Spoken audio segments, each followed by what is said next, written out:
All right, so this may not be super exciting, but it's been a while. And I know a lot of you guys out there, personally at Pack Life, because we're a really small channel. And we are the Pitbull channel. I think at this point you could probably call us Pitbull experts. And all things Pitbull. And it's been, well, it's like 6 years with this pack. Maybe actually 7 because we have Gideon and Hannah. And the dogs, I think, are 6. 5 or 6. I think they're 6. So, anyway. Sorry. So, here we are. And dog number 10, Panthro. He was unique. He was different than every one of these other pitties. Because Panthro loved, like, really, really hard. Like, homeboy would jump up on you, clasp his hands together, and sit there and get loves until he was done getting loves. And sometimes Panthro loved really, really hard, and we had to set Panthro down because he was such a lover. There's geriatric Jerry. He's out cold.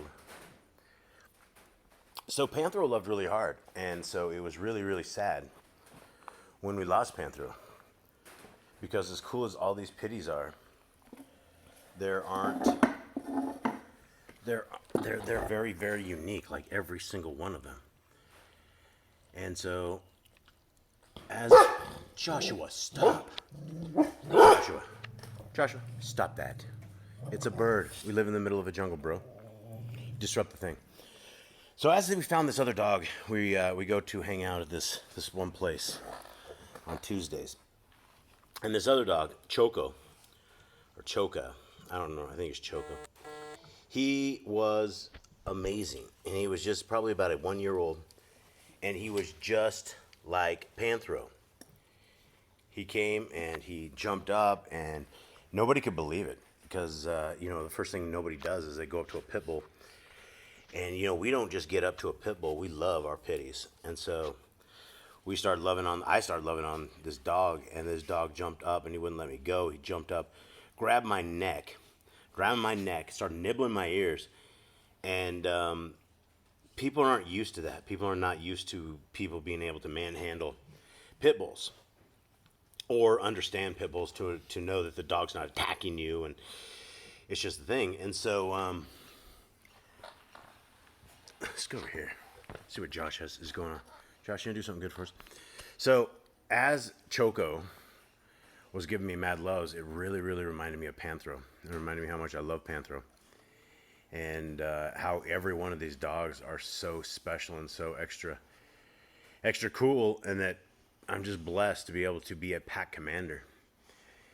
And today's the first day in like 3 years my wife has ever been away from these dogs. We don't go out much. We live in the middle of the jungle, and so thus that's a bad shot right there. I can't get Mr. Bubs because the light's coming in funny. So thus she doesn't ever go out much, and so today she is, and so the dogs didn't even blow outside. Like, whenever I leave, the dogs always go outside, run away. And they wait for us at the door, and they wait for us when we come in. And it was different. They just laid down. They went to sleep. And so the pack behaves very much differently when I'm here in all aspects. And there's absolutely a power struggle within Josh is itching up within the dog-human environment when you're running a pack. And so they respect the humans, but it seems like they know who's going to drop the hammer if the hammer needs to be dropped. And the other humans will do it as well, but throughout all their life, I've always been the one that's the dude that has to discipline the dogs. So when everybody's bad, when there's fights that break out, when we break up the fights and everyone gets spanked for being involved in the fight, they know it's me that always has hands on them at the end. Which probably sounds bad, but they don't get hands on, but they definitely get spanked when they're being bad. And that has kept them at bay from doing crazy stuff. We've been able to do what everybody said is not able to be done. I just scared Jerry, bro. I'm sorry, Jerry. Okay, he's still sleeping though. He's kind of old and might be a little thickening in his old age. So, there he's still sleeping. Good old Jerry, bro. And Jerry, we have a lot of people to thank on this channel.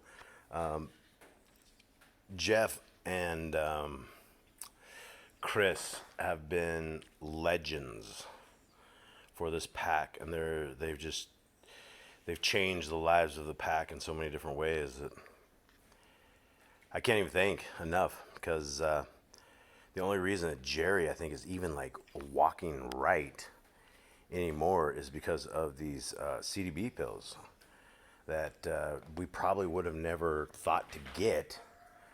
But Chris sent in some help, and he also sent in what he wanted, or just some help for Jerry. And we're like, okay, let's see what we can do. And when we got these things, he's been on his zebra CBDs, doing really, really well. He barely gimps at all. So I think that like saved Jerry's life, or saved at least something, because when we had Panthro go down, we just assumed every other dog that had a leg injury after that, they had cancer and they were dying. And so it freaks us out every time somebody starts limping. And